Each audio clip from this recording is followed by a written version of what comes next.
Go ahead, Joe. Confirming 1051, ready to go over. Bravo Delta 50 to Bravo Delta 60. Are you ready to roll up? Yeah, ready. Receive. Let's go, Joe. Let's go. Yep. Yeah.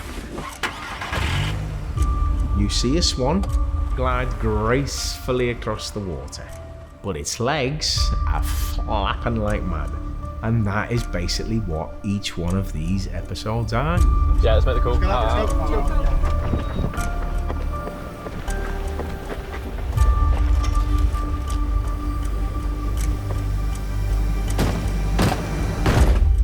Police! Get down on the floor! What's going on? With Adolescence being a single shot format, it all runs very differently to normal. It took a few weeks to really understand that it was only one camera moving through space, that there was no cuts, and that whatever was shot is the episode. I have a warrant to search your premises, sir. Where's your son? Where's your son? He's in his bedroom! She needs me 44! Where is he? You kind of feel like you're in a theatre space more than a TV space. Once the train starts moving, no one can stop it. Do you know what I mean? Mr. Miller, I will arrest you for obstruction. Please stop. Please.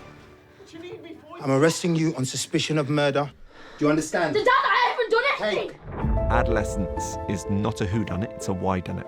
How did this boy end up in this place? Your son, he's been arrested on suspicion of murder. And this started with a phone call from Stephen saying, how do we tell that story in 4 one-hour shots? I always wanted to tell a tale over a long time span, but not do it the way normal chronological stories work. Jay! Don't say nothing! That was the idea of spanning it across 13 months, but dipping in and out. Dad! And so we quickly worked out we're going to do the arrest, we're going to do school, then we're going to spend some time with Jamie, and then we're going to spend some time with the family. Episode 1 is looking at a particular situation and trying to be as impartial as possible. Excuse me. Dad, can you tell me when we can see my son? Not long, Mr. Miller, all right. It could happen to anybody, you know what I mean? We thought it'd be interesting to shine a light on the devastation that causes, you know, the ripple effect that has on everybody. Did you do it? It's going to touch a nerve with a lot of different people, and it's important for us to represent in the right way and be accurate. He's a good kid. This wasn't about othering Jamie. Don't put this in the extraordinary. Make this feel like it could happen to you, because that is the reality of what is happening in our world. You'd have to be by your side all the way through it, all right? Okay? Okay. We wanted the audience to be thinking, there's no way he's done this. This kid couldn't do that. So for him to see this act committed by his boy, he's poleaxed. And his life from that moment on will never be the same again. What have you done?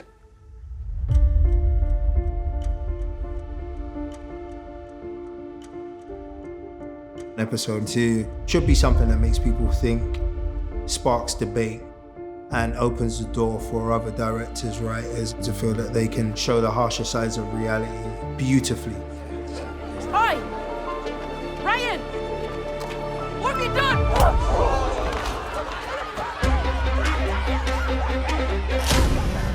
This show is about windows, right? You get 4 different windows into Jamie's world. But it was working out where the windows were best placed so that we could understand him. Episode 2 is kind of like piecing it together within the school and seeing how kind of social media can affect our children these days. What's up? It's not going well because you're not getting it. What am I not getting? You're not reading what they're doing, what's happening. What are you talking about? The theme of the show is reality. The youngsters don't live in a blinkered world where they don't know that these things happen. Man, these kids are fucking impossible. I mean, what am I supposed to do? There's 300 kids, as well as all of the teachers, all the chaperones that are being led around by lots of dressed-in ADs. So it's got to be really meticulously planned out. You're going to get instructions from the cast teachers to get back in line. Do not listen to them. What have you done? We have 3 weeks for one episode, right? So our first week is spent literally walking through scene by scene. Should we pop inside? We're going to be going through it a lot, over and over again. Then it becomes muscle memory, you know? Then we do the tech rehearsal with all the crew. That week, we put a lens on it, we start moving through the space, we start realising what doesn't work, kind of 2 steps forward, 1 step back a little bit. It's good that they happen now. It's just rehearsals. And look, we're all doing it without our script already anyway. And then the last week, we get 10 chances to a day at shooting 1 take. Jane, this is a huge loss, love. We'll arrange for somebody for you to have a chat. Not another shrink. No, it's not a shrink. It's just No, somebody no, for you fuck to talk that. to. Please, Jane. Are you serious? No, you can't go back to class. You know you can't. When I first read the script, it blew my mind. Like, it felt like I just knew all these characters and I could visualise the whole thing. Let's have a word with Ryan. The collaboration on this show, a lot of it was technical, but the surprising thing was using technical to free us. Action! I'd written in this chase sequence, and this chase sequence took Bascom and this boy beside the murder site, and then the camera was going to travel back on its own back to the school. That moment would have felt almost like a video game walking down the street. I think it would just take the audience away from what the piece is. And then Phil called me up and he said, Matt and I think we found a way to make the camera fly. If the camera could float away by itself, then it couldn't possibly be attached to a person. It kind of feels more ethereal. So you've got Bascom finding his own sort of resolution, and you're with this character Jade, whose heart is pulled out, and you're with all these kids as they pull out their phones, and then the camera takes off, and the camera comes to rest at the murder site. It was an example of the technical meeting the story and finding a fusion which is actually better than anything that the story had come up with on its own. What Jack Thorne is so brilliant at is being so brutal and so human.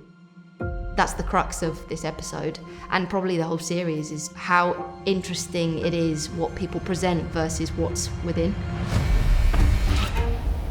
I always wanted episode 3 to be a wonderful two-hander. It's a Jack Thorne beautiful masterpiece. Hi, Jamie. Go, go, go. It was nerve-wracking reading episode 3 and then realising, oh, we need to cast a 13-year-old lad who can really, like, go on a journey emotionally. Who looks extremely innocent and looks like a vulnerable, afraid young boy. We haven't finished. Because of schedule needs, we had to start with episode 3, which I was very nervous about because that's an hour-long script for a young actor to learn, acting opposite Erin Doherty. Do it quick, what was that? That rehearsal week, you're constantly asking yourself, can he get there? As soon as you lose that eye contact, all the power's gone. You'll be giving him notes and he's just looking at you like that, look. He's giving you that look and I'm like, is he listening to me? Look out! Fucking want to sit down! You do not tell me when to sit down! Get that in that fucking little head of yours! And then he'll go and do a take. Every single note will be nailed. It was a combination of 2 voices in the room for him. It was Phil, who's so gentle, and it was Erin. I need you to sit down. Just so well written that it kind of requires you to just be there. We're just surrendering to the script and each other. Something happened between the 2 of them, and it just took Owen into another place and took Jamie into another place. And actually, it was the best start we could have made for him. That night, I didn't touch her. I could have touched her, but I didn't. I had a knife. She was scared, but I didn't do that. I could have touched any part of her body I wanted to. I really wanted to, but I didn't. Most boys would have touched her. What's so heartbreaking for Bryony at the end, you witness her have to let go of everything she's wanted this boy to be. What did you think about me then? Okay. And all these thoughts kind of come into her mind, and it's kind of symbolised through this sandwich. The person that she was when she entered the room, who was making the offer, to then the person who won't even touch it. It's just such a great thing to play. We always see the perspective of the victim's family, which is rightly so. Do you know what I mean? Of course we should. And with episode 4, I wanted to have a look at the impact it has upon the family of the boy who has committed the act. All right, nonce. Hey! All right, nonce. Did you see that to my phone? Did you? It was really important to Stephen that this wasn't a show that made easy answers. What are you The one thing he said to me right at the beginning was, we can't blame the parents. I didn't want Jamie to come from a background where his mum was a drinker or his dad was violent and aggressive. I wanted to eliminate all of those things, to try and get the audience to ask the question, why? But also, in the same respect, think, that could be me. That could be my child. I wish he'd have picked you. You'd have done better. No. Yeah, you would. You'd have done better. Stephen's performances are real. He opens up his heart for people to see. He knows exactly what he wants. Well done, that was fantastic. I love working with him. He's just incredible. He's passionate. Stephen is an instinctive leader. He's someone that just you kind of flock to. There was a feeling of a gang on this show. Everyone was excited about what we were doing. Ready? Okay. Gonna do a take. Let's go. Before each take, my heart is pounding and absolutely everyone feels it because everyone knows how important their job is. Action. It takes a real army of people to pull it together, you know, because there's not one person on that set who's not important. Because without every single person, it could all collapse. Watching it come to life, watching the decisions that Matt and Phil made as they were telling the story through the camera, it was really thrilling. I think if anything can force us to look at a subject that we don't want to look at, it's a one shot, because you really are forced to watch it. There's no break from it. The fact is, we are dealing with the harsh reality of what is going on. And I hope it does make people stand up and think about what they're doing or what they're not doing. Do you like me? You don't know what's going on behind closed doors with anyone, ever. No one is just evil. No one is just all bad. It's just so much more complex. I was a good mom. We're not trying to give answers. We're not trying to lay blame particularly. It's a really complicated time, but we need to be talking about these things. I'm sorry, son. I just hope it creates debate and I hope it creates conversation between parent and child.